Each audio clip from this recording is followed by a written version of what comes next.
Could this man be the next president of the United States? Not only do we oppose what the other side is doing, we've got better ideas. The American Dream, from Louisiana's Bobby Jindal. We are blessed to be in the greatest country in the history of the world. Plus, a 700 Club classic with the Godfather of Soul. I feel good. Scott Ross remembers his sit-down with the real James Brown. When did you first realize you could sing? I sang gospel, and everything I touched turned to gold.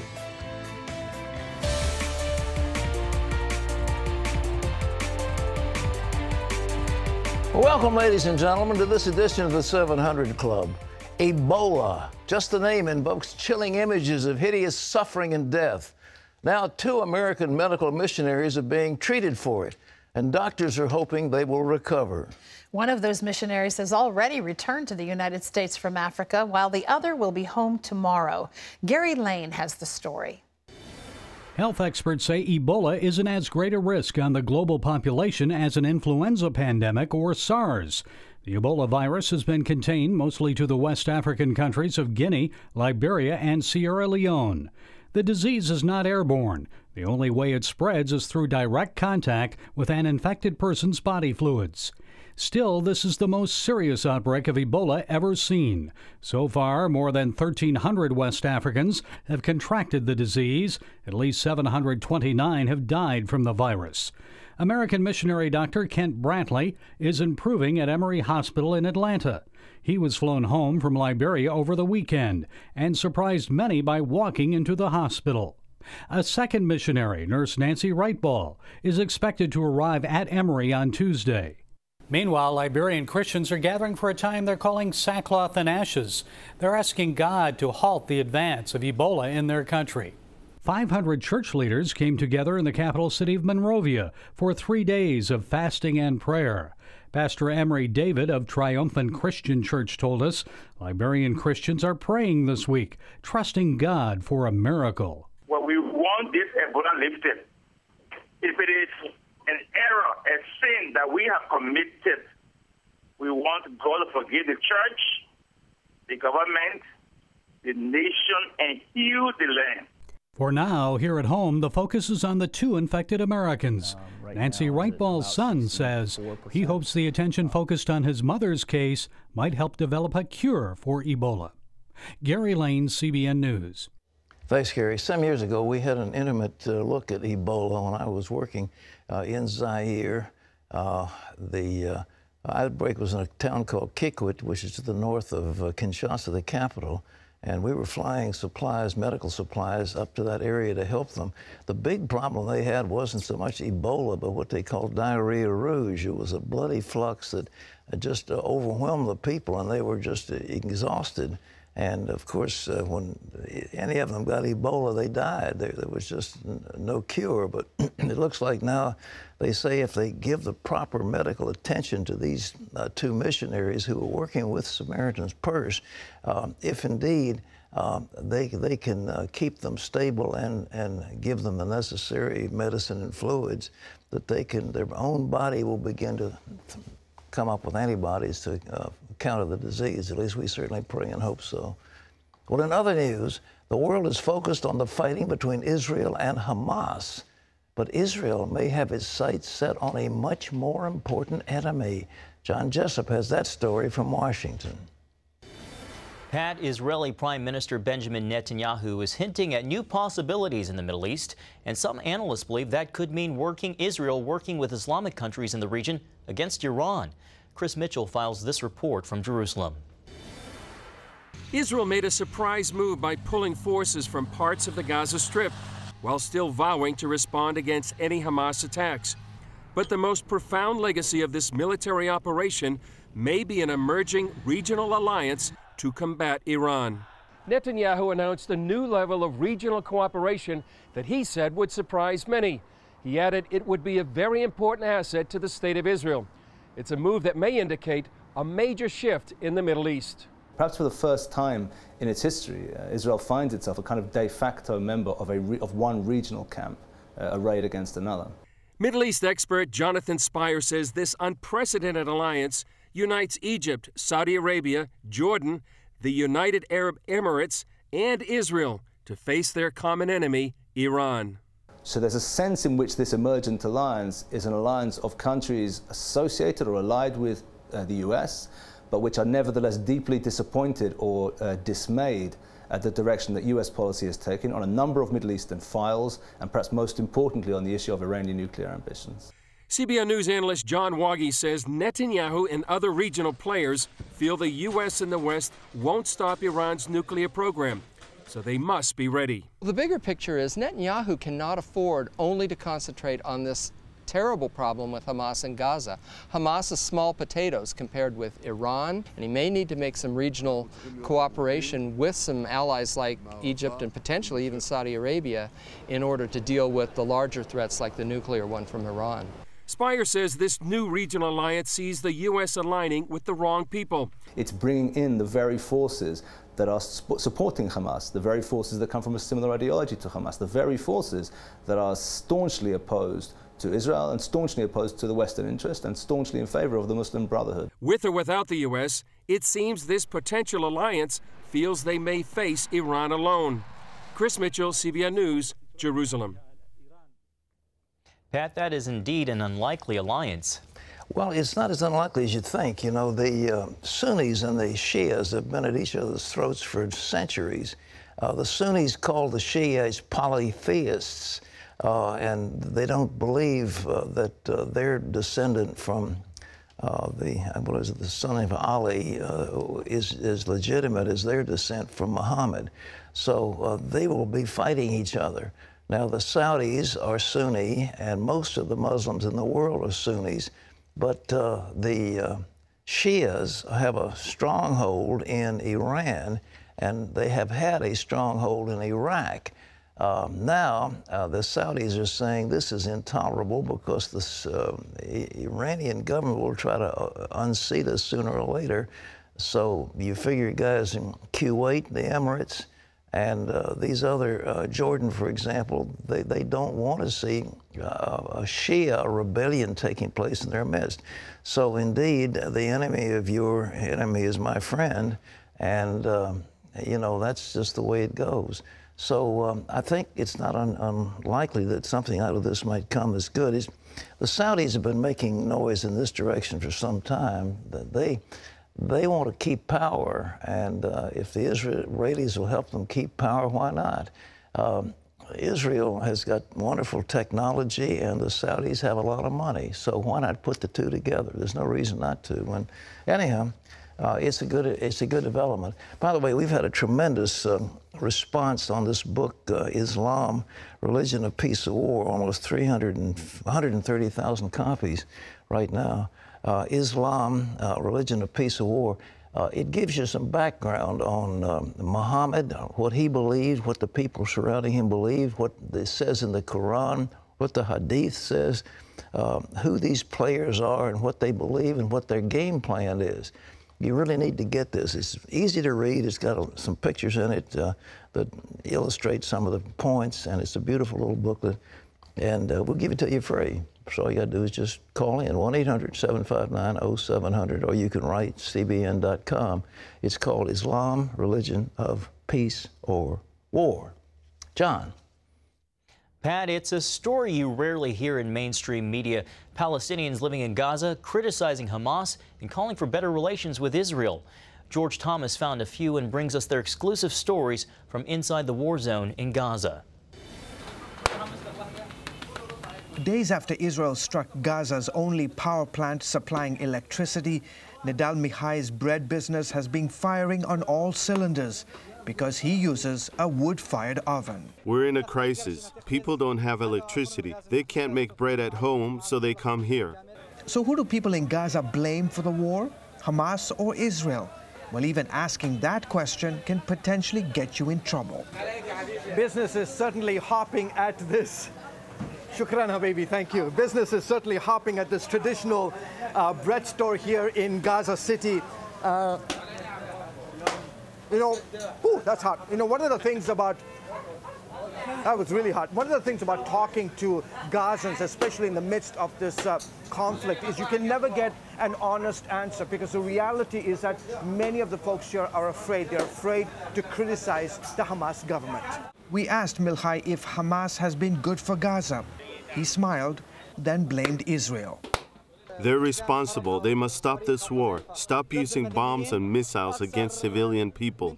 But others like Faiza Ahmed Zahanin, whose family has reported ties to Hamas, told CBN News she wasn't afraid to criticize the group Israel and the U.S. have labeled a terrorist organization. The government in Gaza doesn't do anything. Even on the radio, they don't talk about how we are suffering. May Allah curse them. A poll taken days before the conflict started found that 70% of Gazans supported better relations with the Jewish state. Ragda Hejazi is one of them. We need peace with the Jewish people. Good relations, not war. A mother of 5, Hejazi says Hamas has to change itself and bring stability to the region. Hamas needs to find a way to solve these differences with Israel, America, and Arab countries. Some, like Salim Hejazi, want to see brighter economic days on the Gaza Strip. My message to the Israelis and Palestinians is this: find a way to solve the issues so that we can live an honorable life, a good life. Weeks into that bloody war, Hejazi has had enough. We need to be united and have peace. George Thomas, CBN News, the Gaza Strip. Rescue workers in China are digging through rubble looking for survivors after a 6.1 earthquake that killed nearly 400 people Sunday. According to the country's official news agency, the quake brought down about 12,000 homes and injured more than 1,800 people living in the impoverished Ludian County. Rescuers were forced to travel on foot after the quake caused roads to cave in. Almost 30,000 people have been evacuated, and the death toll is expected to rise. Ohio residents in Toledo still can't drink the water there, as toxic tap water has forced hundreds of thousands of people to use bottled water to bathe and drink. City officials warned people Saturday not to use the water from their taps after a treatment plant discovered high levels of toxins. The toxins came from a huge algae bloom in Lake Erie. They can cause damage to the liver and nervous system and trigger vomiting and numbness. Residents were warned not to drink the water, brush their teeth, shower, prepare food, or wash dishes in it. People are using bottled water, and the city is distributing water in tankers. Many Toledo businesses closed and hospitals canceled surgeries and moved patients because of the threat of contaminated equipment. Right now I'm grilling on the porch here on my grill. Brushing teeth, we use one bottle of water, everybody. We share it. Officials say the toxicity levels in Lake Erie appear to be dropping, but more testing is needed before the water can be declared safe. And of course, our thoughts and prayers to the people of Toledo. Pat? It's terrible. You know, one of the jokes is about one of these very expensive bottled waters, and you know, they say, where does it come from? Well, it comes from the river in Detroit, the Detroit River. Great. Yeah, I'm going to give you some specially expensive Pisani or Lasani or whatever the stuff is. I don't know which one it is, but in any event, the idea is that we spend a lot of money for bottled water, but in Toledo, it's the truth. That's a shame. It's just a terrible shame, and we do hope that people are going to get enough relief supplies so they can get something to use. Correct the situation. Well, you can't even brush your teeth in it. That's really terrible. Awful. Yeah. Awful. Especially in the summer, on top of all else, gosh, you know. yes. Well, coming up, they called him the founding father of funk music, and now he's the subject of a new biopic. Hear how the late James Brown got his soul. But first, the presidential hopeful who got his nickname from watching the Brady Bunch. Bobby Brady was the youngest boy on that show. But apparently, I just showed up one day and told all my friends to call me Bobby from that day on, and they did. Hear Bobby Jindal's American Dream. That's next. Tomorrow, I was scared all the time. a young Amish girl is stalked It was a very close neighbor. on her own family's farm I was being sexually abused as a child. and brainwashed by her abuser. I really completely accepted it. And then, for men only, marital advice that doesn't mince words. See why women won't be able to resist it on tomorrow's 700 Club.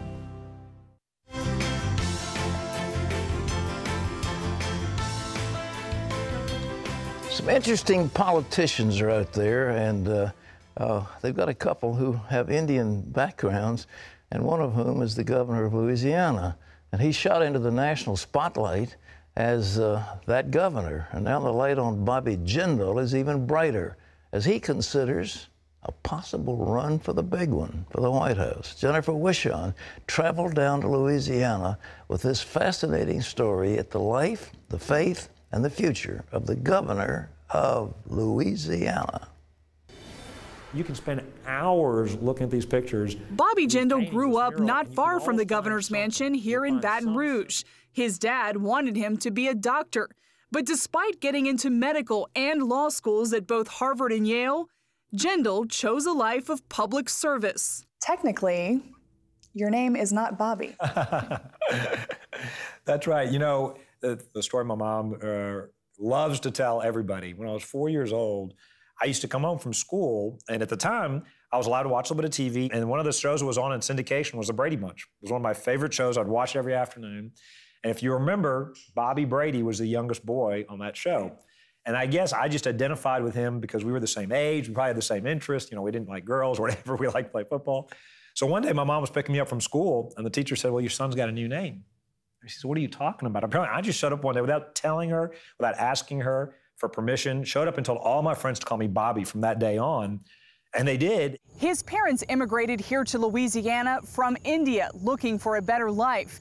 Jindal says he ran for public office to ensure their grandchildren don't have to leave the state to achieve their American dream. My parents, but my dad especially, has lived the American dream. 1 of 9 kids, only one that got past the 5th grade, literally grew up in that house without electricity, without running water. Worked extremely hard, got his first job by calling companies out of the yellow pages till somebody would hire him here in Baton Rouge. As the son of immigrants, is this debate over immigration reform personal to you? This, to me, is such a simple issue where we are today. We don't need a 1,000-page bill, a comprehensive bill out of the Senate. We need to secure the border. I think that it's pretty simple. You know, the president keeps talking about it.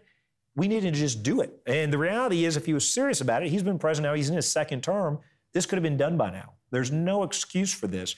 Despite his southern drawl, Jindal is an extremely fast talker who rarely misses a chance to call out the president. I think the biggest frustration right now is the rest of the country versus D.C. He knows something about Washington having served 2 terms in Congress.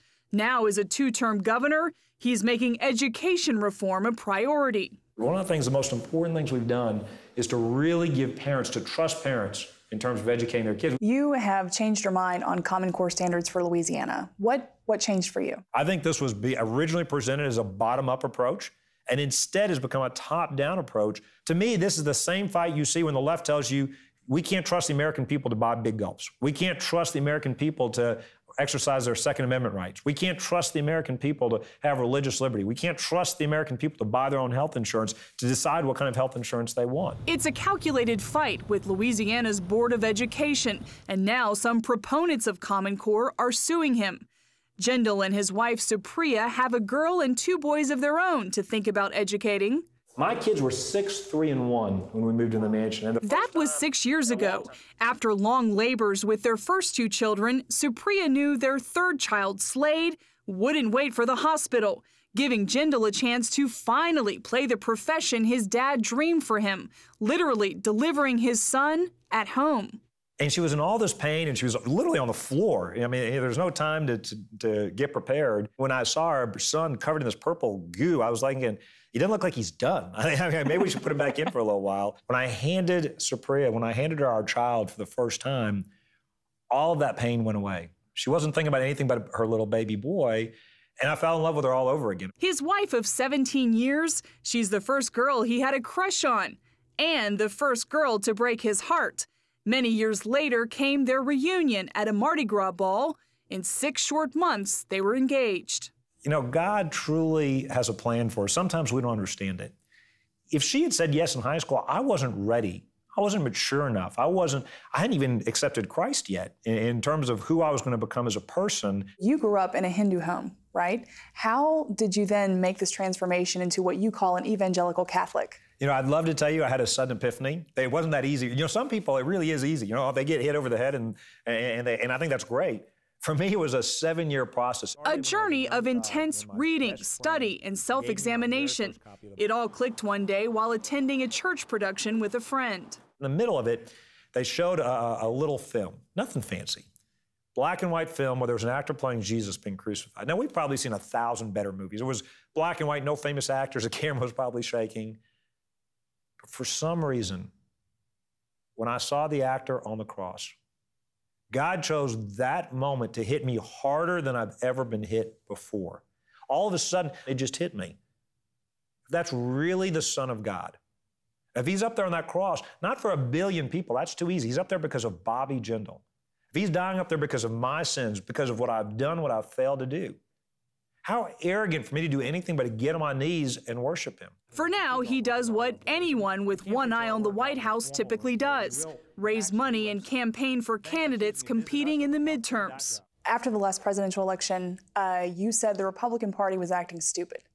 As we approach the midterms, as we approach 2016, has the party grown any smarter? When I said we've got to stop being the stupid party, we've got to offer solutions. We cannot just be the anti-party. We've got to be for things. I think that this is still a center-right country. And I think if we will present specific solutions, if we go out there and fight for every vote and say, not only do we oppose what the other side is doing, we've got better ideas. Last fall, he launched America Next, a conservative policy group designed to develop some of those ideas. What is the greatest threat facing America right now? I don't think we can be beat by an external enemy.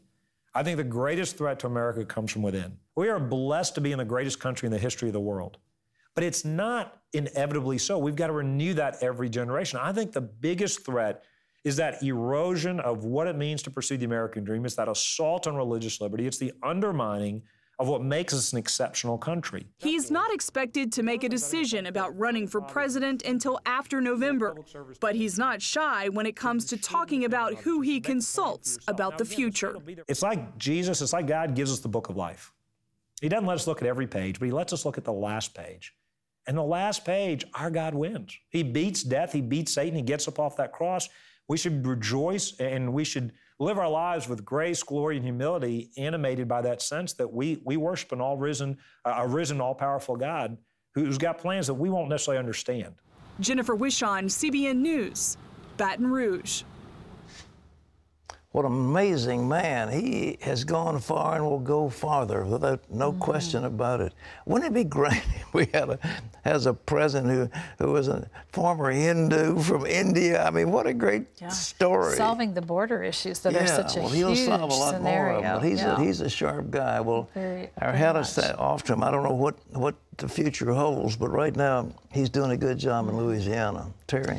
Well, up next, we're going to go into our vault for the incredible life story of the hardest working man in show business. I think they put me in prison to raise me. They let me play the piano there, and I drew those kids and they went crazy. Mr. Dynamite himself, James Brown, talks to Scott Ross. That's next. Still ahead. My first words to Doc were, hey, what are my odds? And what's the game plan? The coach who only had one play. What do I need to do to get out of here and beat it? What got Chuck Pagano back on the sidelines? Later on today's 700 Club. Numbers are good, you're going home, so it's a good day.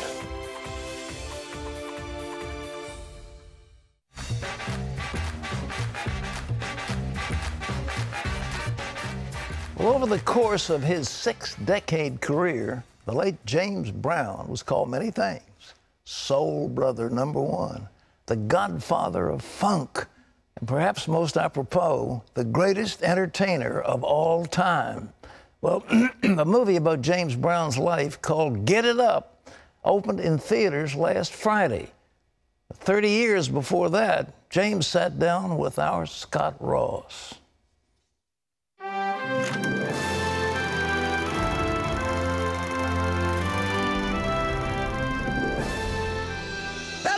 Do my thing. Can I count it off?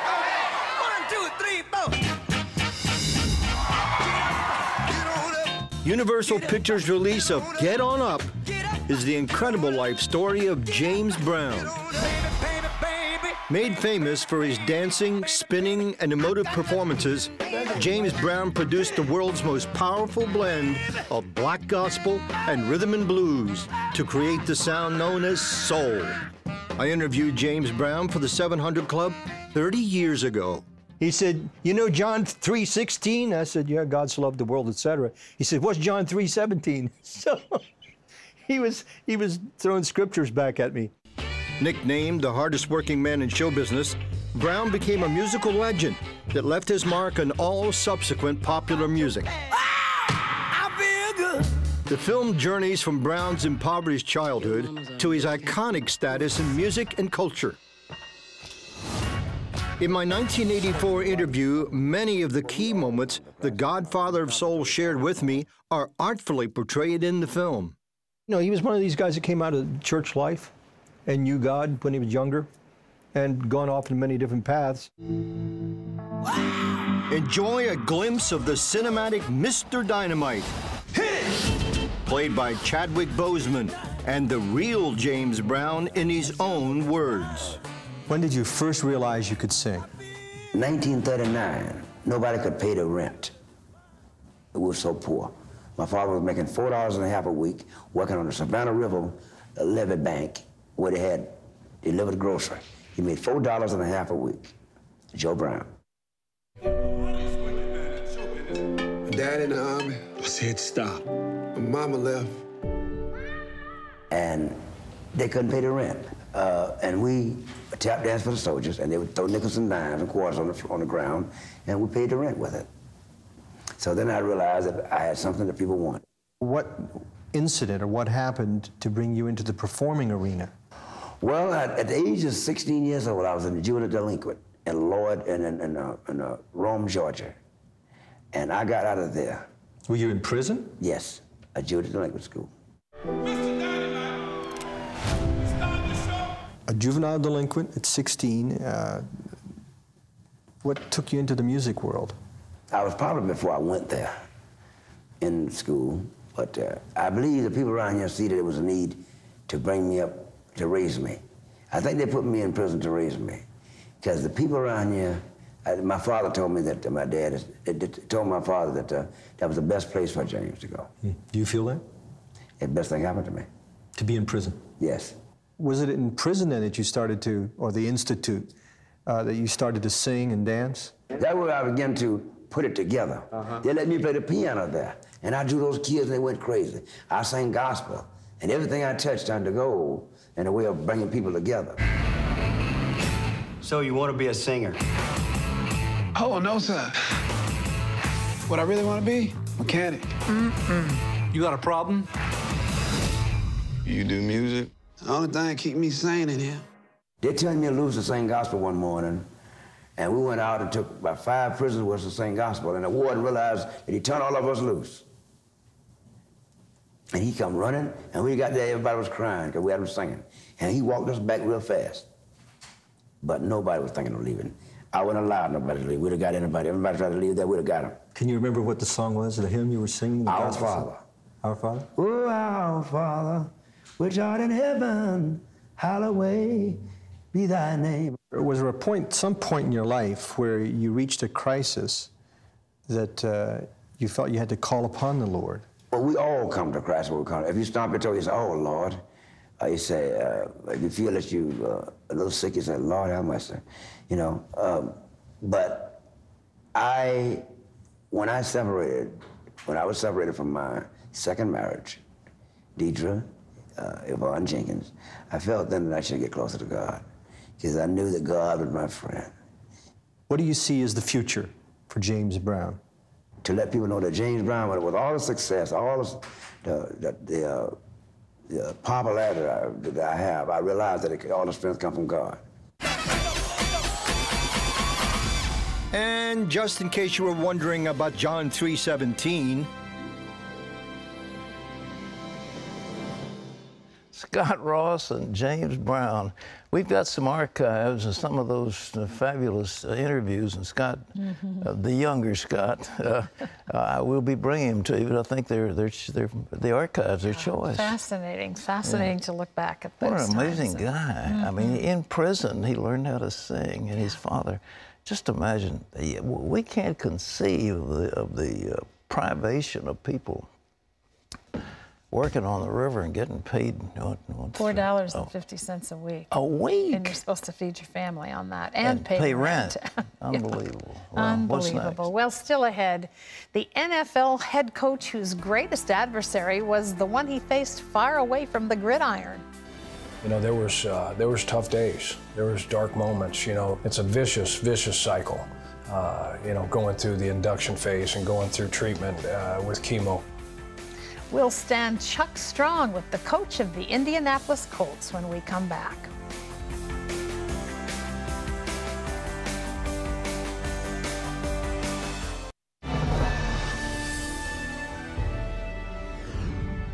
Welcome back to Washington for this CBN News Break. President Obama is gathering nearly 50 African heads of state for a Washington summit that begins today. Topics at the unprecedented meeting will include regional security, building democracies, and business investment in Africa, and likely the Ebola virus as well. The summit is seen as an attempt to build up the president's legacy on the African continent. CBN's program Turning Point recently received recognition at the 34th Annual Telly Awards. Producer Erica Linney won a Bronze Telly Award in the entertainment category for her feature story on the gospel quartet Sincere. The 34th Annual Telly Awards received over 12,000 entries from all 50 states and 5 continents. The awards honor the finest media productions across all platforms. Turning Point has been broadcasting for 17 years, reaching audiences throughout Africa, Europe, and the Caribbean. Well, if you'd like to find out more about what CBN is doing around the world, you can do so by logging on to cbn.com/international. Pat and Terry will be back right after this.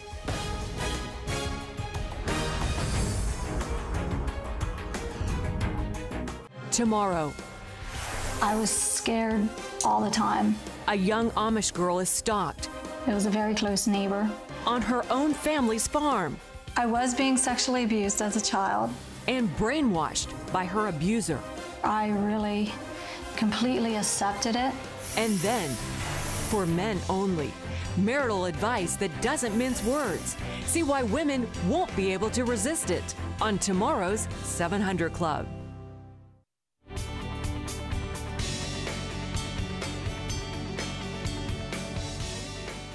Last season, the Indianapolis Colts treated their fans to one of the greatest games of all time, a thrilling comeback from behind victory in the playoffs against the Chiefs.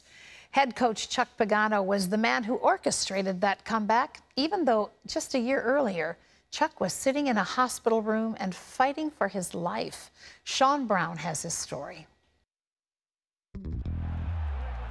When Chuck Pagano was selected head coach for the Indianapolis Colts in 2012, he was living his dream.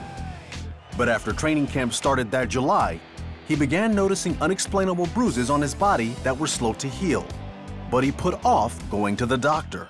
It was tough because, first of all, you don't want to go get checked out. You know, you think you're okay. We're all invincible. By the third game of the season, he couldn't put it off any longer. In a visit to the doctor, Coach learned that he had acute promyelocytic leukemia, commonly known as APL. You know, and then you're sitting there, you know, in a patient room with your wife, and you finally get the diagnosis, you know, and so you got a brief moment, you know, to digest it, but then reality, you know, kicks in, and my first words to Doc were, hey, you know, what are my odds of beating this? And what's the game plan? What do I need to do to get out of here and beat it? The doctor told Coach Pagano that APL was curable, but he needed to start chemotherapy immediately, which meant he had to put coaching on hold. Mentally, what are you telling yourself? Once he told me what the odds were, once he told me the game plan, what I had to do, that's when I said, you know what, I have a wife and 3 daughters and 3 granddaughters counting on me. I signed up for a lot longer. I signed up for life. That's a job that I signed up for life. And who's going to take care of these people? I got a job to get back to. And so I don't think there was ever a moment after that that I didn't know, and I truly believed that I was going to beat cancer. But it would be a tough battle. Getting diagnosed is one thing. Getting told that you can't go home to even get some stuff for maybe a month's stay in the hospital. My wife's got to go get it. 2 minutes later, you're getting a PICC line put in your arm. An hour later, you're in a hospital bed in the hospital room, and they're starting to pump chemo into you already. You know, and then once that kicks in, the side effects. They give you one thing to help, you know, the pain, and then the pain causes something else, and then whatever they give you to fix that causes another issue. As he began the rigorous chemo treatments, Coach says he approached the struggle just as he did the game of football. We face adversity all the time, you know, playing and coaching the game of football, and you know, there was tough days. There was dark moments. You know, it's a vicious cycle. You know, going through the induction phase and going through treatment with chemo. Coach says that it was during those times that he had to rely on his faith in the Lord for strength. Well, you know, faith and family have always been very, very important to me. But I know he has a plan, you know, and you know, a lot of things get revealed to you when you go through circumstances. And that plan, you know, kept revealing itself day after day after day. And today's a perfect day that we understand, you know, why. You know, because we asked ourselves, okay, why does he put us in Indy? Why do we get, you know, the job of a lifetime, the dream job, and then why would he put us down here? Now today I know why, you know, because now we have a platform, we have an opportunity. The team and fans rallied around Coach Pagano. While the Colts climbed toward the top of the division, Coach's numbers began to improve as well. After a little over a month, he received the news he'd been waiting for. I can remember, you know, the day before I got released, Doc called and said, you know, the numbers look good. What I want you to do is get up tomorrow morning. You know, they want you out of bed, they want you walking, they want you exercising, you know, and you don't want to do anything. You want to stay in the bed, you don't want to do nothing. We were sitting in the break room after we had got up and walked, and you know, Dr. Cripe came in and he said,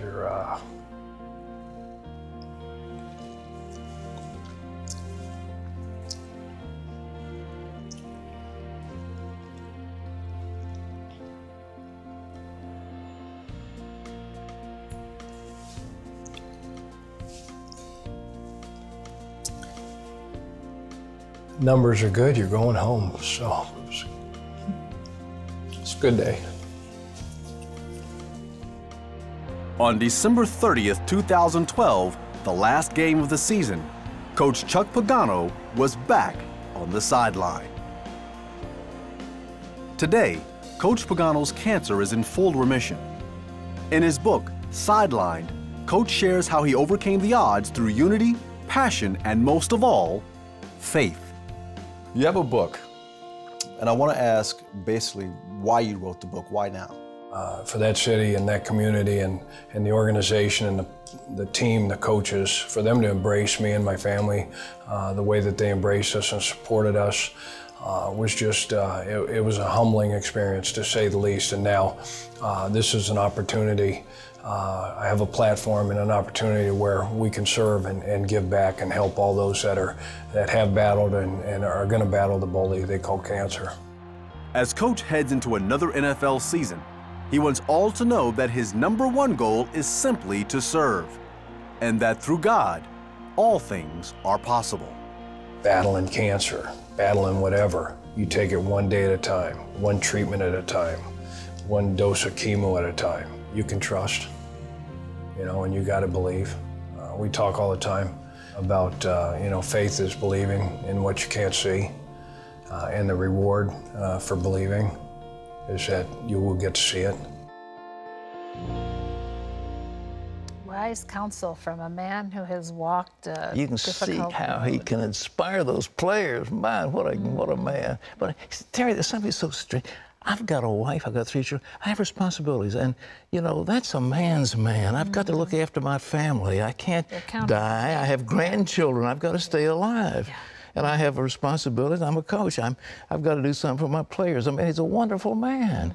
And talking about a role model, he is one. So what do you got? You got a book? You can read more about Chuck's journey in the new inspirational book, Sidelined.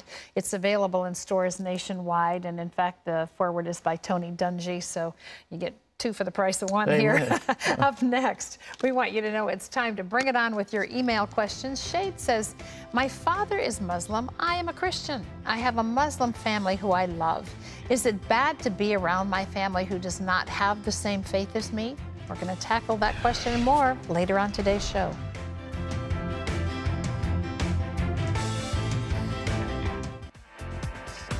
To see this week's top on-demand videos, go to CBN.com. Time to bring it on with your email questions. And Pat, this first one is from Shade, who says, my father is Muslim and I'm Christian. I met my father's sister and she kept asking me why I'm not Muslim. I have a Muslim family who I love to be with because I love them. My faith in Jesus and God will not be moved. Watching and hearing how the Israelis are killing Christians makes me uncomfortable. What are your thoughts? Is it bad to be around my family who does not have the same faith as me? You said Israelis are killing Christians. He must mean in Gaza that there are Palestinian Christians? I think he means Muslims killing Christians. I think. I don't know. He says watching and hearing how the Israelis are killing. What are your thoughts? Is it bad to be around my family who does not have the same faith as me? What should I do? Well, I was reading a book. We got another guest coming up about the numbers of Muslims who are now turning to Jesus. And one of the convincing things is from people who show from the Quran itself the respect for Isa, who's Jesus. So by all means, stay with the Muslims. Don't if this part of your family, but don't let them talk you into something. I don't think they're going to. But nevertheless, you can love them, let them know you love them, show kindness to them. And at the same time, along the way, if you know enough about the Quran, you can actually show them some things. You might even get that little booklet we've got. We had an Arabic scholar and Islamic scholar who was working on that, and I think it's very well done. So you could show that. But there are many other books. But I think the Quran itself say, look at what this thing says.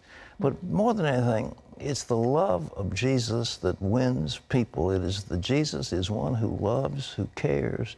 And the Allah that they show in Islam is a God of wrath and judgment and harshness.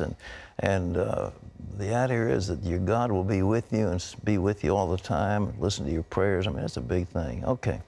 This is a viewer who says, Pat, what's your favorite dog breed? What's your favorite thing about your Irish Water Spaniel, Princess Maggie? Well, my favorite breed, I think, is a Doberman. As you know, I had a dog that I've had several Dobermans. When I was in law school, I had a Doberman, and more recently, I had one called Blue that I gave to Bill Horan. They're beautiful dogs, very loyal, and they're just a lot of fun, and they're very intelligent. As far as Princess Maggie, the Irish Water Spaniel is kind of a clown. They love to play and you know, have fun, and she learns very quickly. I've taught her a number of tricks, and they're nice dogs. But my favorite's the Doberman. All right. Okay, this is a viewer who says, my fiance and I have been together for almost 3 years now, and her family's very religious, and I wasn't until recently. I'd like to reconnect with God because we just had a baby 5 months ago, but it's so hard to make it to church every Sunday. Will God look down on me for not going and that we're not married? I would just like to know I'm going to heaven with my family. Well, I'll tell you what. What you're doing, you know, according to the Bible, is called fornication. It is sex outside of marriage, and that is forbidden by the Bible. Therefore, it is considered a sin. And you know it is a sin. Why don't you get married? What is such a big deal? If you really are committed to this woman, you're having babies with her, why can't you get married to her and do the right thing and support your children and build a home and a family? This girlfriend business, I'm having sex and I want to go to heaven. Well, why don't you start doing what God tells you to do? And what he tells you to do is to get married, cherish your wife, and raise up your children in the nurture and admonition of the Lord.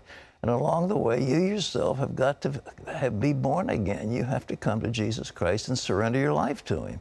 It isn't going to church that does it. That's not going to get you to heaven. It is the faith in Jesus Christ. That's how come we get our sins forgiven. It's because we have given ourselves to Him, and His blood is sufficient to cleanse us from all sin. All right? This is Mike Pat, who says, I have a friend who needs help and won't take it. At times, she seems to have mood swings, and sometimes I smell pot on her. What should I do? I think what you ought to do is get yourself another friend. You say friend, is this girlfriend? If this is, she's smoking, using dope, and she's got mood swings, she's got a mental problem, she's got personality. That's no basis of a long-term relationship. I mean, if she's this way now, she's going to get worse going away. So I don't know what to say. But I tell you what, you can't live somebody else's life for them. You have to live your own and pray and hope that they will find the Lord themselves. But you cannot get frustrated because your parents won't do what you think they ought to do, or your wife or husband won't. You can't live somebody else's life. One last question. This is Joseph, who says, I have heard that The Way International is a cult. Can you explain how it's a cult and what they believe? Well, it was started by a guy named Victor Paul Wierwille, and I think maybe along the way somehow he was a Presbyterian or something, but in any event, we encountered him years ago in New York. He was a very arrogant soul, but he's got these weird beliefs, and he's expanded them. I think maybe he's maybe dead by now, but they're carrying it on. He doesn't believe Jesus was the Son of God. He believes the Holy Spirit is just a manifestation. In those days, back in New York, he was big on this thing that there were 4 thieves on the cross. There were 2 on either side, not just 2, there were 4. What was the point of that? Well, it's a gimmick. I mean, he was just, you know... His version of it was sort of, it's gimmicky. There's a lot of gimmicky stuff in here that leads you to, you're lacking in faith in the Lord, and let's see... well, Jesus is not omniscient, omnipotent, or omnipresent. According to this ministry, Jesus did not even, exist before his birth. They're just, it's off the wall, I'm sorry. And I could tell you some things about the founder that I will not say on television, but if I were you, I'd stay away from it. Terry? Well, that's all the time we have for your questions today, but we do have something else for you. Every day, CBN's Orphans Promise is helping children who have no one else to care for them. But we're also helping single moms with families who are living in some desperate situations. The last time Kung ever saw her husband was the day he took their baby son on his motorcycle after he'd been drinking. He left the infant on the side of the road. Fortunately, Kung had followed him and rescued their son. My husband screamed at me when I followed him. He said he was leaving and never wanted to see us again. With no one to help her, Kung believed that she and her son would end up living on the streets. I was afraid. I had no one to lean on. How would my son and I survive? I might have no choice but to beg on the streets or become a prostitute. Before that happened, a friend told Kung about a Christian home for single mothers, supported by CBN's Orphans Promise. Here, she found a safe place to live and food, milk, and diapers for her son, Obey. She also received counseling and learned to sew. One day at a Bible study, Kung prayed to become a Christian. I had heard of Jesus before, but I didn't really know him until I came here. My new friends are so good to me. They showed me the love of God. Kung now works full-time at the home, providing childcare, and she especially enjoys teaching the kids about Jesus. I used to be depressed and hopeless, but I have put the past behind me. I feel like I have been born again. I'm very happy now. Thank you, CBN. You know, sometimes people find themselves in desperate situations that they didn't bring upon themselves and that they can't get themselves out of. Just a helping hand, someone to come alongside and care, sometimes can bring restoration to families. So we want to thank you for making that possible. One of the Orphans Promise outreaches is called Keeping Families Together so that children don't wind up in orphanages. That's just one of the things CBN is doing around the world. Join us today. 65 cents a day, $20 a month makes you a 700 Club member. When you join, we want to send you as our way of saying thank you for caring about others, living under God's blessing. This is a teaching that we think will be really a blessing in your life. In fact, this is Joyce. She lives in Deer Park, Washington. Pat's introductory speech in Living Under God's Blessing was just awesome. I felt the Spirit move as he spoke about Israel. The entire DVD was so wonderful, it's hard to put into words. Thank you. Well, we want you to have your copy. So join the 700 Club today. There's the toll-free number, 1-800-759-0700. Call and say you want to join. We'll get this out to you right away. Pat? Thanks so much for being with us. We appreciate you. I appreciate Terry and all of our staff. And we leave you with today's Power Minute from Psalm 145. He will fulfill the desire of those who fear him. He also will hear their cry and save them. The Lord preserves all who love him. Well, tomorrow we've got the story Muslims don't want you to know. Hear about what they're trying to keep under wraps. That's on Tuesday. But from now, that's all the time we've got, and we will see you tomorrow. Bye-bye.